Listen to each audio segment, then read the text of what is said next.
La quatrième et dernière partie du cours de conception de structure est consacrée à l'analyse structurale assistée par ordinateur. Dans cette partie, nous allons voir comment on peut utiliser un logiciel de conception structurale pour concevoir et analyser une structure. Le logiciel que nous avons choisi d'utiliser dans le cadre du cours est un logiciel qui s'appelle Visual Analysis. Donc ici, nous allons avoir dans les deux prochains podcasts, on va s'intéresser à la conception assistée par ordinateur. Dans le premier podcast, celui qu'on fait actuellement, on va s'intéresser à la modélisation de la structure en utilisant Visual Analysis. Dans le second podcast, on va à ce moment-là s'intéresser à la conception structurale proprement dite. Ce qu'on présente ici, c'est l'utilisation du logiciel Visual Analysis, mais disons, on a des fonctions un peu comparables et la démarche est à peu près la même avec d'autres logiciels de structure. La conception et l'analyse de structure est un processus qu'on pourrait décomposer en 7 étapes successives, qu'on a reproduit ici à l'écran. La première étape consiste simplement à choisir une géométrie de départ au meilleur de notre connaissance. À la deuxième étape, on va estimer les charges qui sollicitent la structure. À la troisième étape, on va calculer les efforts internes générés dans chacune des membrures par l'application des charges externes. La quatrième étape consiste à choisir pour chacune des membrures des profilés de telle sorte que la résistance de ces profilés-là soit égale ou supérieure aux efforts qui leur sont imposés. À la cinquième étape, on va calculer les déformations de l'ensemble de la structure. La sixième étape consiste simplement à vérifier que les déformations maximales demeurent inférieures au seuil admissible défini par le Code national du bâtiment ou d'autres codes de construction. Et finalement, suite à ça, on va arriver à la septième étape où on va avoir le résultat d'une analyse, puis on va juger si notre structure est adéquate ou pas. Notre structure pourrait ne pas être adéquate, par exemple, parce que les efforts internes sont trop élevés ou les déformations sont trop grandes. Notre structure pourrait être adéquate, mais on pourrait vouloir l'optimiser, c'est-à-dire modifier sa géométrie de façon à la rendre plus efficace, c'est-à-dire à diminuer les efforts dans les membrures, à diminuer les déformations. On pourrait aussi vouloir modifier notre géométrie pour des raisons architecturales. Notre structure peut être adéquate pour supporter les charges, mais on peut imaginer des modifications à la géométrie qui rendraient notre structure plus satisfaisante d'un point de vue architectural. Donc, pour toutes sortes de raisons, lorsqu'on va avoir terminé ce processus de conception-là, on peut vouloir modifier la géométrie initiale. À ce moment-là, on va revenir à l'étape 3 et on va répéter en boucle les étapes 3 à 7 jusqu'à ce qu'on obtienne une géométrie finale qui soit satisfaisante pour le concepteur à tout point de vue. L'avantage d'utiliser un logiciel, évidemment, c'est d'être capable de prendre en compte des structures beaucoup plus complexes que ce qu'on peut faire lorsqu'on les conçoit de façon manuelle.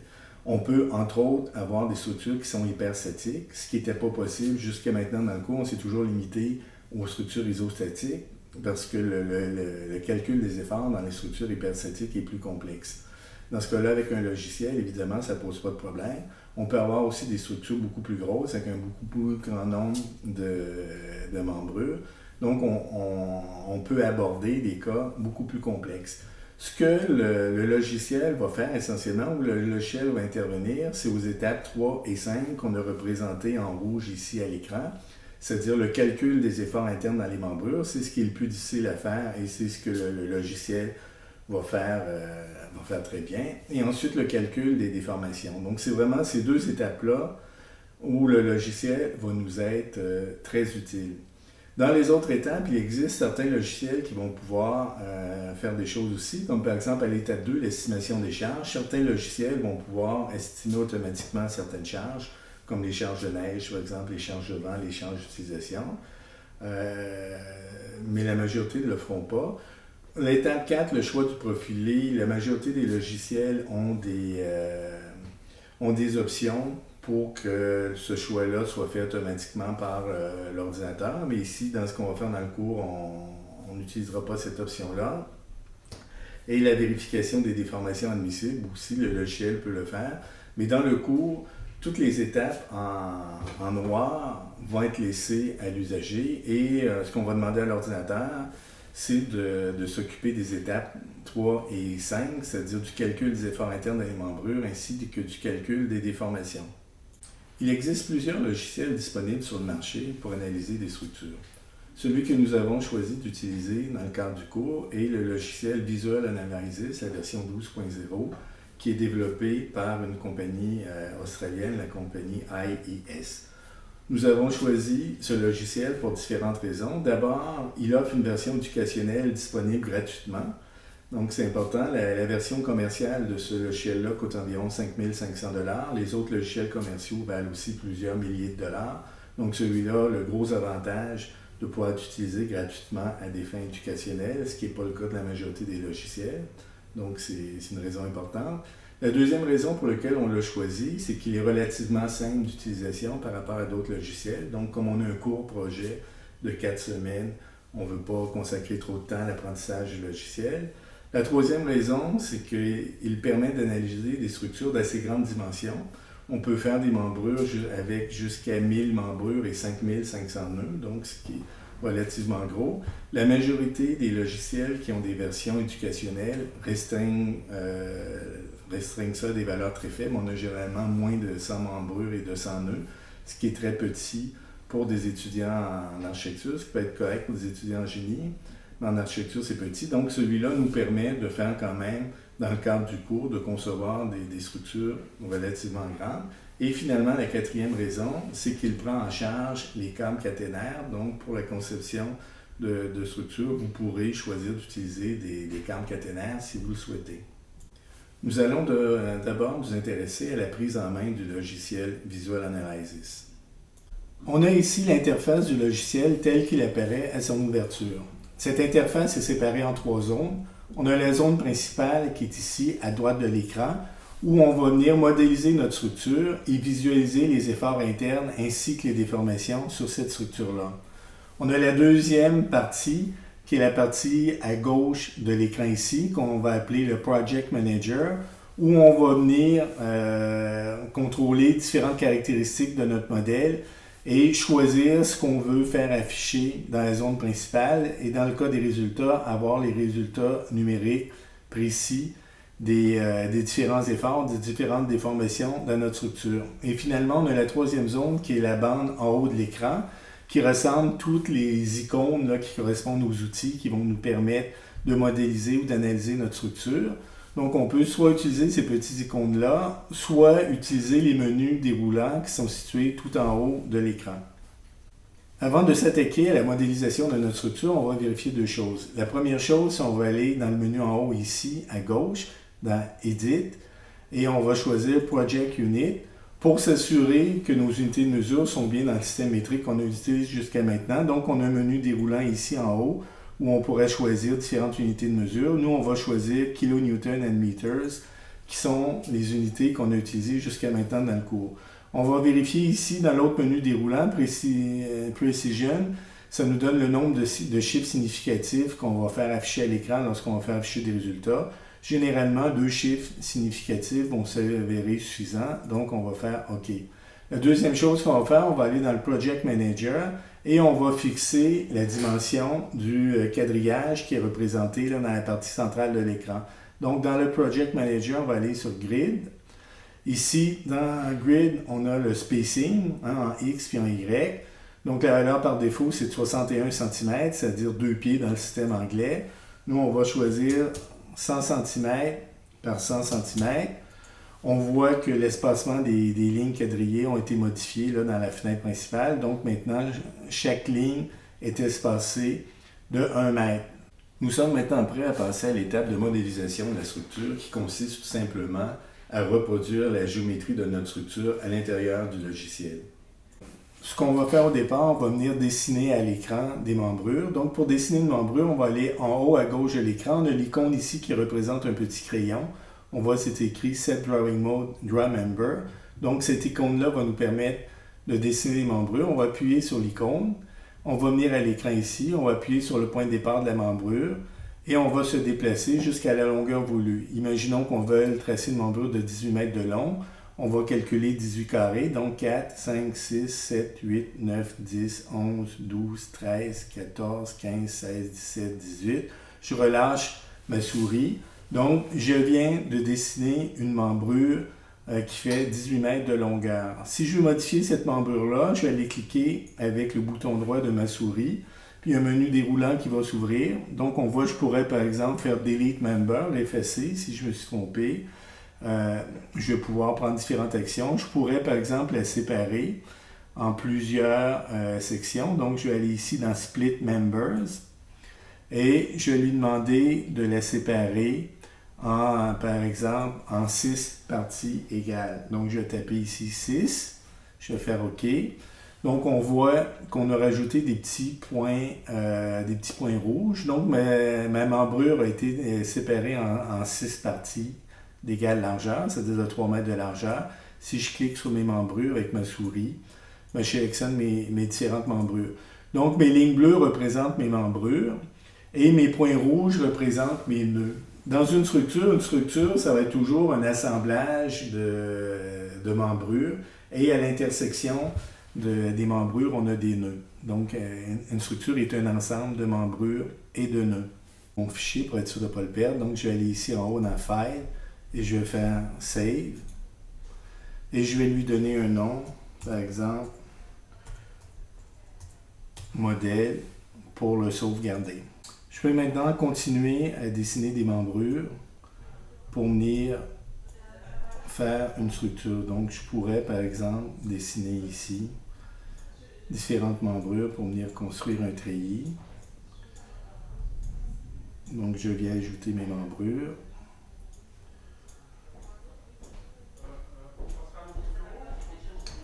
Ici. Et donc, j'ai tracé ici un premier treillis. En utilisant la molette de ma souris, je pourrais venir zoomer ou au contraire diminuer l'échelle. Donc, je peux jouer avec ça. Si je tiens la molette enfoncée, il y a on voit un petit icône de 4 flèches qui apparaît. Je peux me déplacer dans l'écran. Donc, je déplace ma structure. Je pourrais continuer ici, toujours avec mon outil membrure, à venir dessiner une structure. Donc, je pourrais compléter ma structure comme c'est ici. Comme c'est ici. Je pourrais venir me mettre une autre membrure ici qui pourrait représenter un poteau de 4 mètres de longueur. Je pourrais en mettre une au-dessus de 6 mètres de longueur, donc 1, 2, 3, 4, 5, 6, qui correspond à un mât. Je pourrais venir rajouter une membrure comme ça qui correspondrait à un tirant. Une autre membrure comme ça qui correspondrait à un second tirant et une dernière membrure qui viendrait faire un dernier tirant. Et donc là, j'ai dessiné à l'écran une structure. Maintenant, je pourrais sélectionner un nœud en cliquant dessus. Si je clique par exemple ici sur le nœud, je vais avoir à gauche des informations sur le nœud. Je vais avoir son nom en haut, c'est le nœud N014. Je vais avoir ses coordonnées dans le système cartésien, c'est-à-dire ses coordonnées en X, Y, Z. Et en bas, je vais avoir d'autres données sur les conditions de support qu'on va voir plus tard. Si je veux sélectionner plusieurs nœuds en même temps, je vais venir enfoncer la touche CTRL et je vais venir cliquer sur plusieurs nœuds. Ici, je viens sélectionner par exemple tous les nœuds de la membrure inférieure de mon treillis.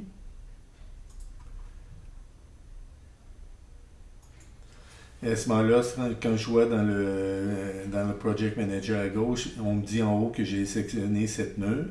Je peux faire différentes actions sur ce nœud-là. Je pourrais par exemple utiliser le menu Move ici et déplacer mes nœuds. Si je veux déplacer par exemple de 50 cm dans l'axe Y vers le haut, je vais venir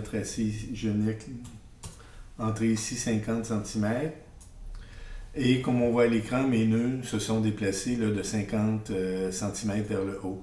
Si vous regardez ici à l'écran, où est le pointeur de ma souris, on a les axes X, Y et Z. Donc actuellement, on a dessiné la structure dans le plan X, Y. C'est le plan qui est parallèle à l'écran de mon ordinateur.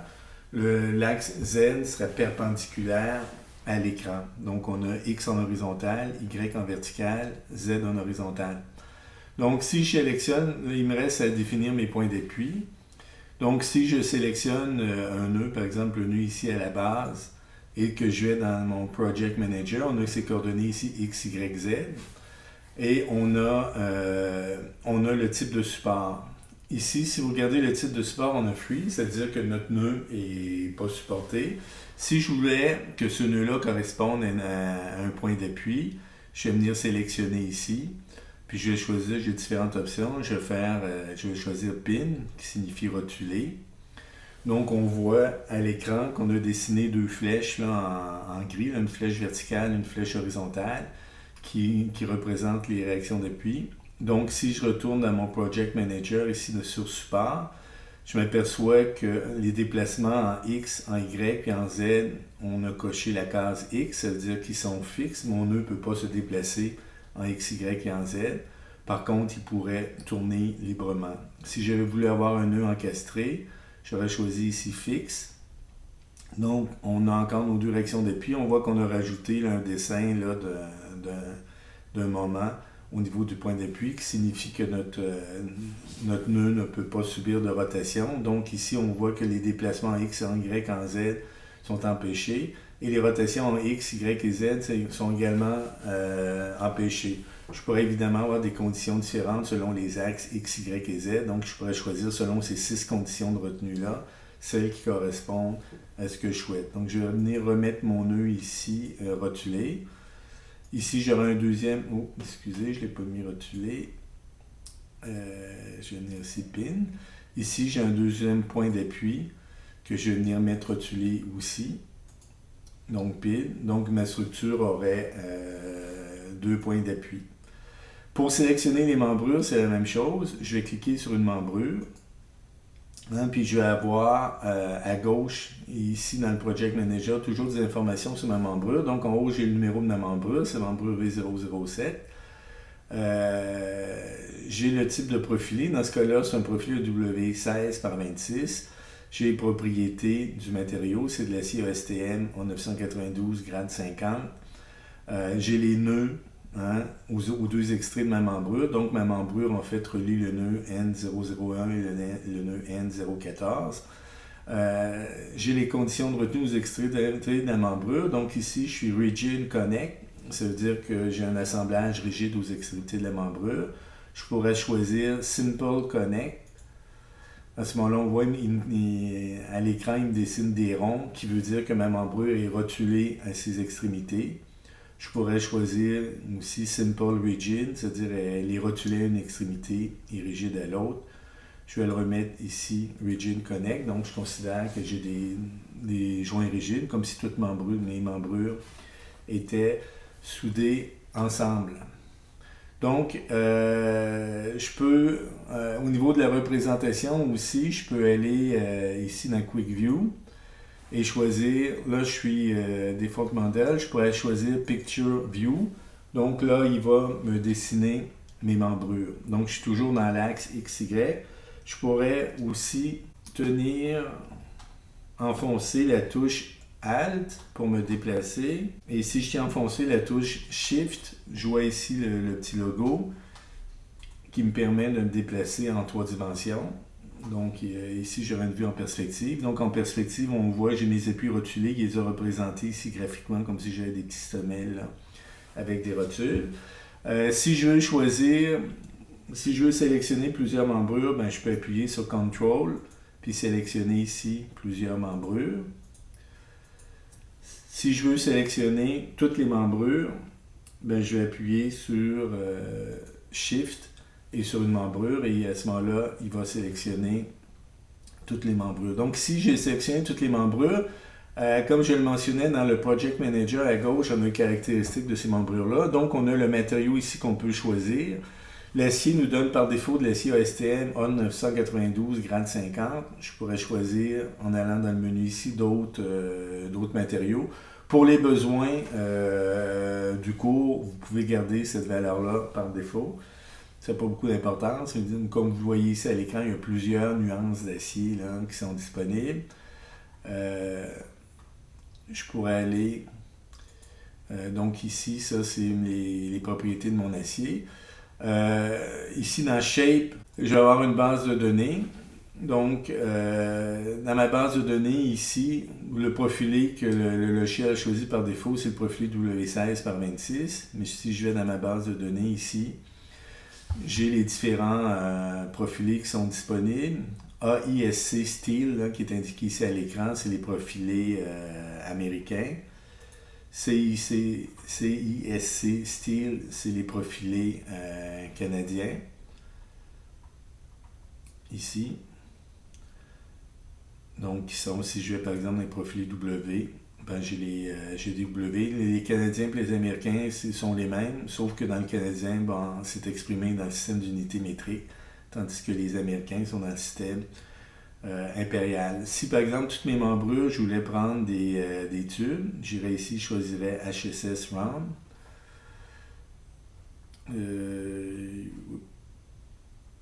Puis j'ai les dimensions ici, donc je pourrais prendre par exemple des tubes qui font 127 par 8. Ok, je vais faire OK.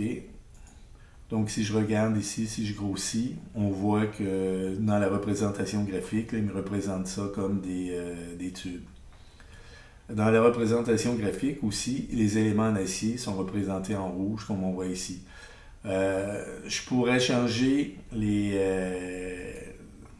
membrures ici. Donc, je vais faire Control. Je vais choisir ça ici. Ça, c'est mes tirants.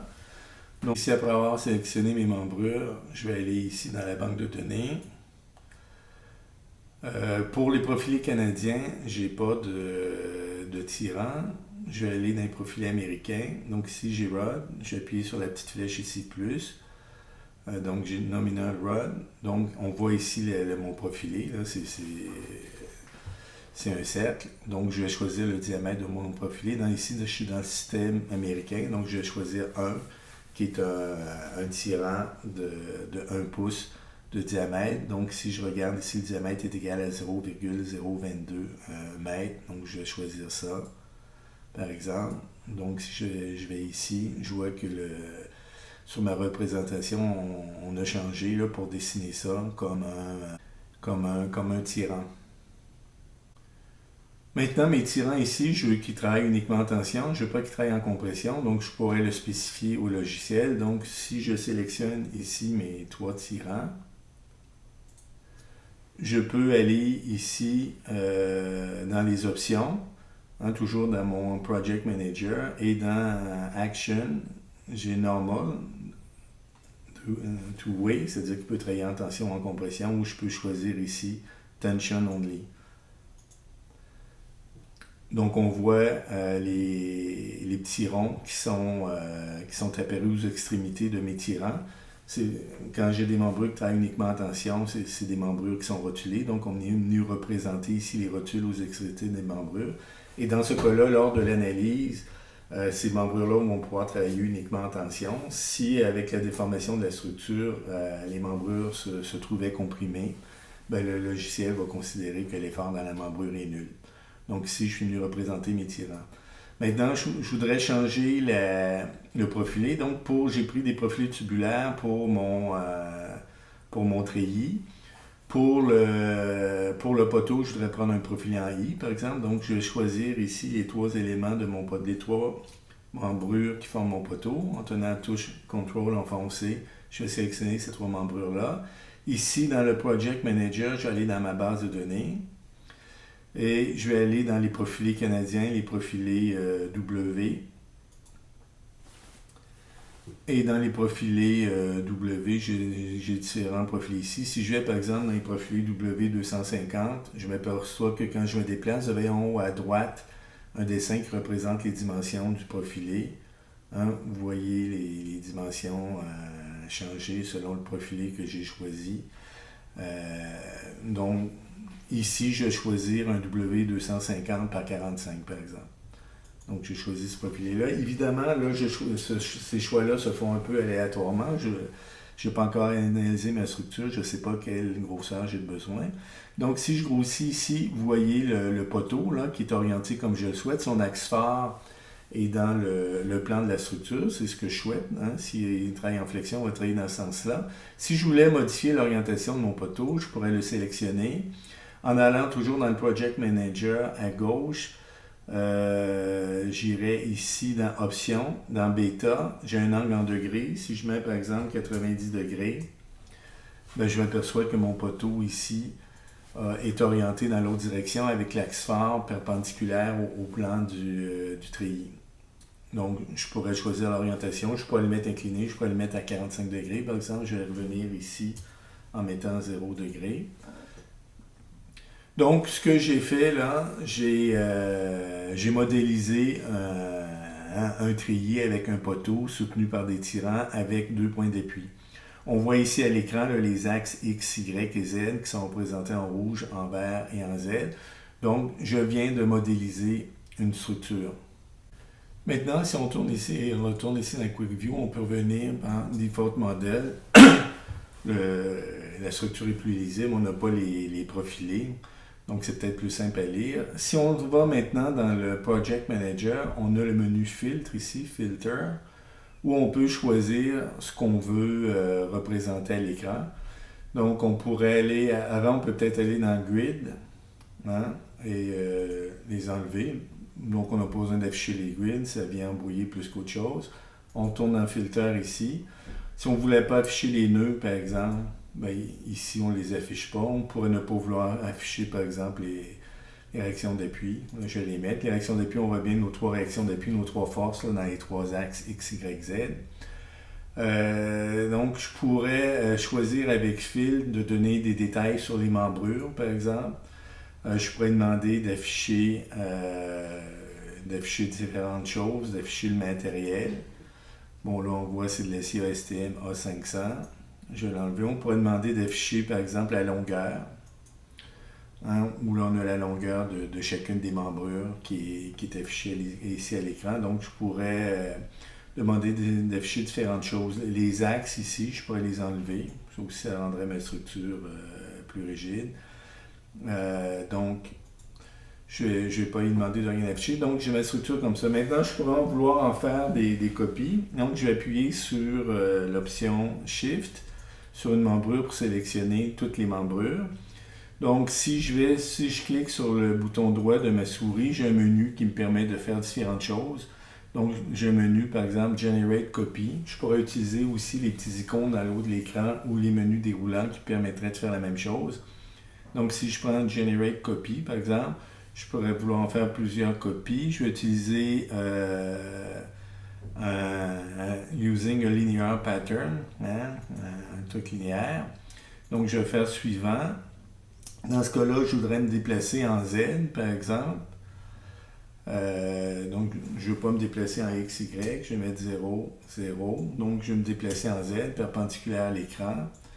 Je vais faire, par exemple, 2 copies de cette structure-là en me déplaçant de, disons, 8 mètres hein, dans le plan de Z. Donc, je pourrais mettre 8 mètres ou moins 800 cm.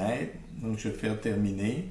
Donc, je vois ici à l'écran hein, que le logiciel est venu dupliquer ma structure là, 2 fois.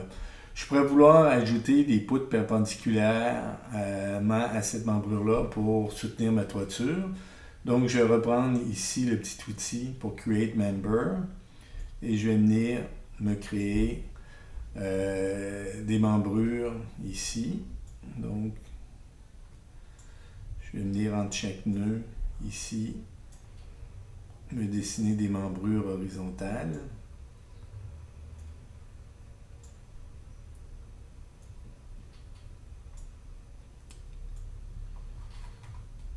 Donc, je vais dessiner mes membrures. Une dernière ici. Si je retourne ici dans le menu Picture View, je vois que mes membrures, ils ont fait avec la dernière membrure que j'avais sélectionnée, qui étaient les tirants. Là. Donc, c'est des petites tiges d'acier. Je voudrais changer ça. Je voudrais, par exemple, utiliser des poutres en bois lamelé-collé. Donc, je vais sélectionner ici mes poutres. Je vais tenir la touche Control enfoncée.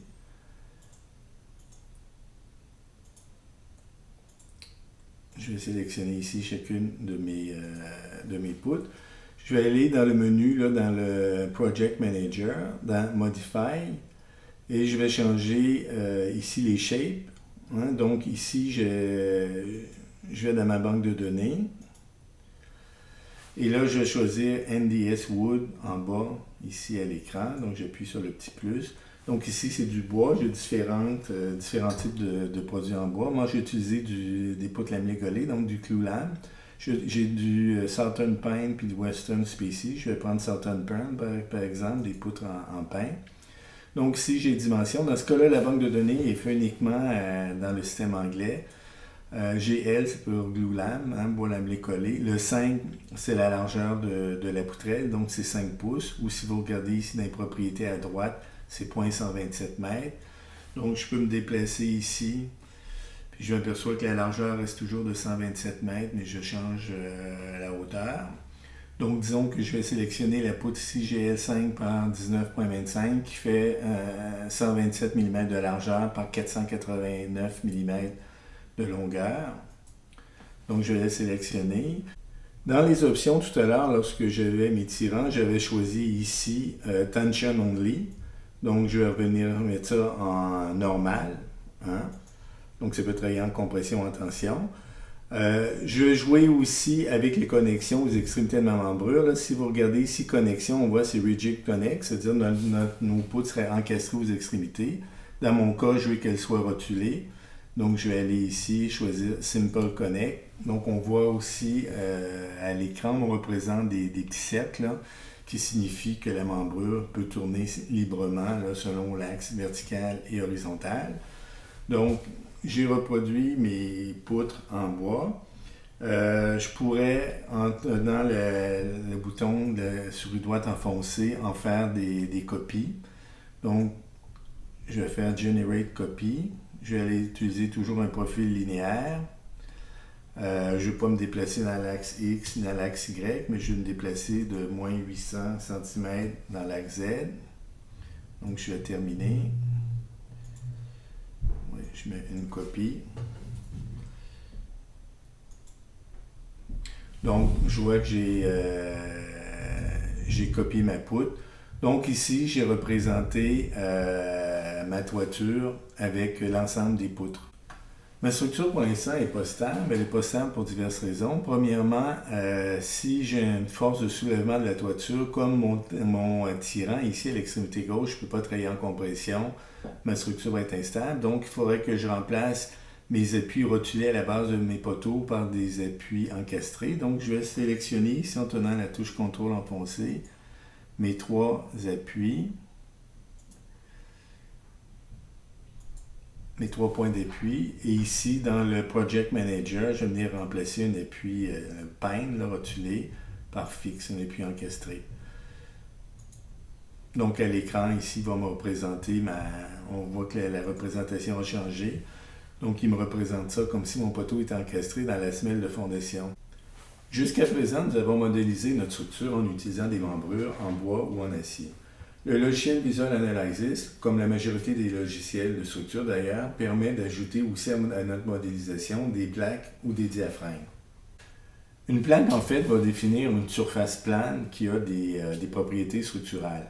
Ça peut être, par exemple, la surface horizontale qui recouvre ici notre structure de toiture. Cette surface-là pourrait être, par exemple, un pontage en bois ou un pontage en béton. Donc, pour définir une surface, ce qui est important, c'est que la surface doit être dans un même plan. Ça peut être un plan horizontal, un plan vertical ou un plan incliné, mais il faut que tous les points appartenant à la surface soient situés dans un même plan. Ici, dans le cas de notre toiture, si on voulait, par exemple, mettre un pontage par-dessus nos poutres, là, on est dans le même plan horizontal, ça fonctionne. Donc, pour ajouter une plaque à notre modèle, on va aller ici dans l'icône en haut à gauche de l'écran. On avait le premier icône qui nous permettait de dessiner des membrures. Le deuxième icône ici va nous permettre de dessiner des plaques. Donc, je vais appuyer sur cette icône-là. Je vais appuyer sur un premier point. Je vais choisir le point ici là, à l'extrémité gauche de ma toiture. Je vais sélectionner le nœud et je vais tenir le bouton gauche de ma souris enfoncée. Ensuite, je vais me déplacer. On s'aperçoit que quand je me déplace, il y a un petit carré bleu qui apparaît avec 4 points rouges aux 4 coins, qui signifie que je suis en train là, de dessiner une plaque. Une plaque va être définie par 4 points, un peu comme on voit sur le petit icône. Donc, c'est tout l'espace entre ces 4 points-là, toute la surface plane entre les 4 points qui va définir notre plaque. Donc, je me déplace ici jusqu'au deuxième nœud. Je vais relâcher ma souris. Je reclique sur ma souris jusqu'au troisième nœud. Je relâche ma souris. Et je reviens ici sur le quatrième nœud. Je relâche ma souris. Donc, j'ai dessiné ici à l'écran une plaque qui vient recouvrir toute la surface de ma toiture au-dessus de mes poutres. Si je regarde maintenant dans le Project Manager, si je clique sur ma plaque, dans le Project Manager, on va avoir ici le matériau. Dans ce cas-là, ma plaque est en béton. Je pourrais modifier ça. Si je vais ici dans le menu, dans ma base de données, j'ai ici pour le béton, et ici c'est du béton avec différentes résistances. Je pourrais avoir aussi plus bas Metric Concrete, c'est la même chose, mais c'est dans le système métrique. Donc si je prenais par exemple du béton, ici j'aurais du béton de 20.7 A, qui est la résistance en compression de mon béton. Donc j'ai du béton et je vais avoir ici l'épaisseur. Dans ce cas-là, l'épaisseur est 0.152 mm. Si je veux avoir une plaque qui fait par exemple 200 mm d'épaisseur, je viendrai ici entrer 0.2 mètres. Donc 0.2 mètres, ça me donne une plaque de 200 mm d'épaisseur. Donc, j'ai reproduit ma plaque. Vous avez remarqué que lorsqu'on va venir dessiner notre structure, en fait, il y a un code de couleur qui va être utilisé. Toutes les pièces en acier vont être représentées en rouge, toutes les pièces en bois vont être représentées en jaune et toutes les pièces en béton vont être représentées en gris. Je pourrais utiliser un autre matériau. Si je reclique ici sur ma plaque, tout à l'heure, j'avais du béton. Si je retourne ici dans ma base de données, je pourrais choisir du bois, par exemple. Ici, j'ai différents matériaux. J'ai du bois. J'aurais, par exemple, attendez un petit peu, lumber, qui est du bois de sciage. Donc, je pourrais utiliser, par exemple, du bois de catégorie 1. Spruce Pine Fir, qui est le bois le plus courant. OK, et ici, la couleur a changé, c'est maintenant jaune parce que c'est du bois. Donc si je clique là-dessus, j'aurai du Spruce Pine Fir, un pin sapin épinette, un platelage de 200 mm d'épaisseur avec du bois de sciage. OK, donc ça me permet de tracer, d'entrer une plaque dans mon logiciel. Cette plaque-là va avoir une fonction structurelle, c'est-à-dire si je définis ça comme une plaque, je considère que le lien, on a un bon lien entre la plaque et la structure qui est en dessous, les poutres et les treillis en acier qui sont en dessous, ce qui fait que quand la structure va subir des charges, il n'y aura pas de glissement entre mon pontage et la structure qui est en dessous, ce qui signifie que mon pontage va avoir une contribution structurelle. Le bois de mon pontage ou le béton, si c'est en béton, là, va travailler en compression pour contribuer à supporter les charges. Dans la majorité des cas, le pontage qu'on va mettre par-dessus les structures n'a pas de contribution structurelle. C'est-à-dire que c'est simplement un revêtement, mais c'est un revêtement qui ne contribue pas à résister aux charges parce que ce revêtement-là peut glisser par rapport à la structure là, de poutre et de treillis qui est en dessous. Donc, j'ai quelque chose là, où mon revêtement là, peut glisser légèrement par rapport à ce qui est en dessous. Donc, il n'y aura pas de contribution structurelle. Si je voulais avoir une contribution structurelle, je dois mettre des goujons. C'est au niveau des assemblages. Je dois vraiment mettre des éléments de transfert là, qui vont s'assurer que mon pontage est solidement attaché à ma structure de façon à avoir une contribution structurelle. Donc, généralement, pour faire ça, on va utiliser des goujons en acier. Si j'ai une dalle de béton, par exemple, ce serait des goujons en acier soudés sur mes pièces en acier. Je viendrais couler ma dalle de béton par la suite, puis c'est ces goujons-là qui permettraient de transférer les efforts entre la dalle et la structure. Donc, dans la majorité des cas, J'aurai pas ça. Donc, je ne vais pas utiliser cette fonction-là. Ici, si je clique sur la souris droite sur le bouton droit de ma souris, après avoir sélectionné ma plaque, je peux l'effacer. Je peux faire ici Delete Plate. Donc là, je l'ai effacé. Donc, dans la majorité des cas, je ne vais pas modéliser mon pontage, car ce pontage-là n'a pas de fonction structurelle. Mais enfin, c'est au choix du concepteur. On peut choisir de le faire travailler structurellement si on veut. Les plaques vont souvent intéressantes pour différentes choses. Entre autres, si j'avais un bâtiment, par exemple, et que je voulais reproduire des murs de refend en béton qui contribuent au contreventement, donc à ce moment-là, ce serait facile de dessiner des plaques dans l'axe vertical qui reproduiraient là, mes murs de refend en béton, qui ferait qu'en modélisant ma structure, je tiendrai compte de cet effet-là. Maintenant, une deuxième chose que je peux faire aussi à la place des plaques, je peux faire des diaphragmes. Un diaphragme, en fait, c'est que je vais sélectionner une surface. Dans ce cas-là, pour le logiciel Visual Analysis, les diaphragmes peuvent uniquement être dans des plans verticaux ou horizontaux. Puis je vais considérer que tous les points qui sont situés sur un même plan vont se déformer ensemble dans ce plan-là. Donc, ça peut être utile lorsque je vais vouloir étudier les effets du vent, par exemple. Si j'ai un bâtiment puis je vais modéliser l'effet du vent sur le bâtiment, on sait que les planchers vont agir comme des diaphragmes pour amener les charges au niveau des fondations. Donc, à ce moment-là, le diaphragme, c'est quelque chose qui n'a pas de propriété physique, mais qui reproduit pour l'ordinateur le fait que dans ce plan-là, ma structure va être indéformable dans le plan. Si je voulais faire un diaphragme, j'irais ici dans Modèle, en haut, dans le menu déroulant, puis je fais Create Diaphragm. On me demande ici le plan du diaphragme. Dans ce cas-là, je serais dans le plan ZX, c'est-à-dire dans le plan horizontal, qui est perpendiculaire au plan Y. Puis dans le plan Y, je choisirais la coordonnée. Pour ma structure à moi,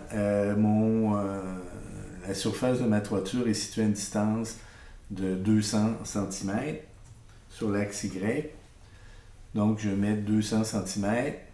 Et là, on voit qu'il a dessiné ça en jaune. Il aura reproduit ici le diaphragme.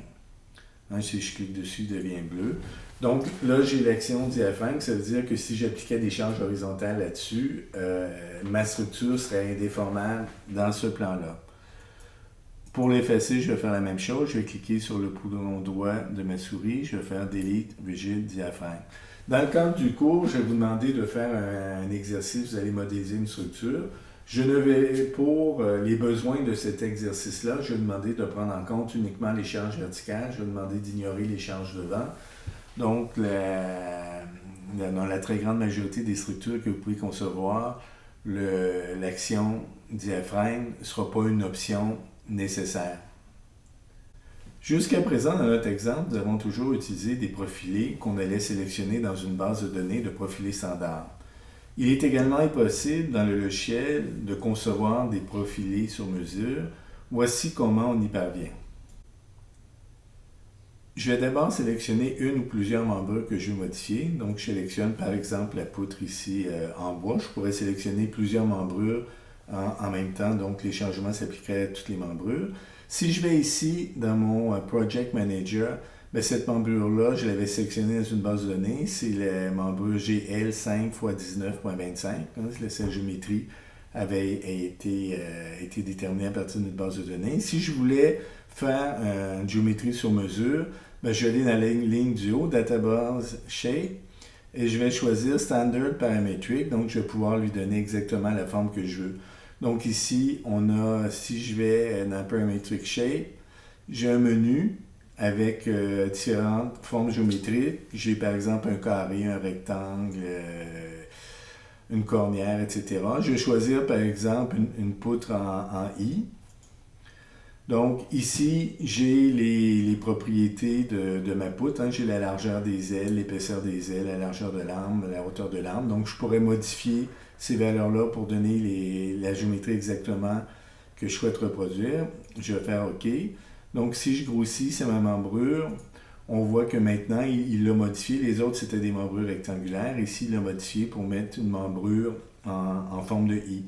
Dans ce cas-là, il n'a pas changé le matériau. Hein. Si je clique sur la membrure, on a toujours du bois. On a toujours ici du NDS Glulam Softwood, hein, avec la catégorie 16F-1.3E.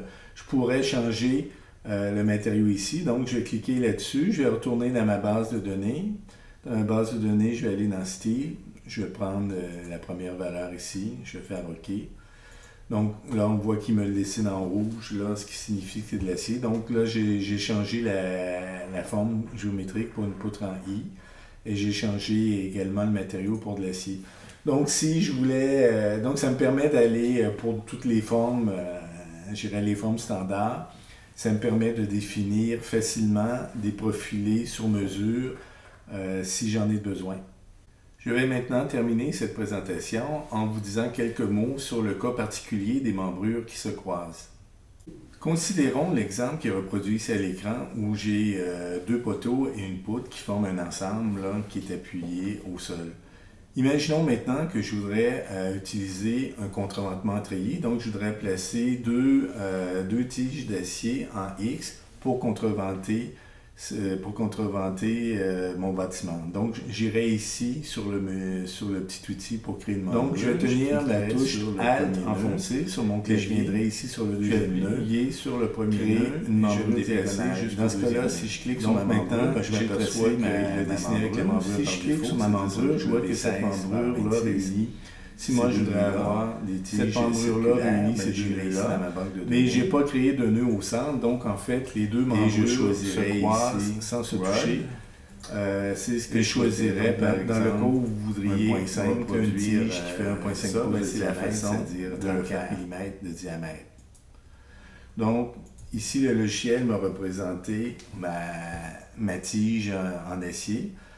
Donc cette tige-là, comme elle est toute petite, je considère qu'elle pourrait travailler en tension, mais pas en compression. Je pourrais le spécifier. Je pourrais aller ici dans Action, mettre Tension Only.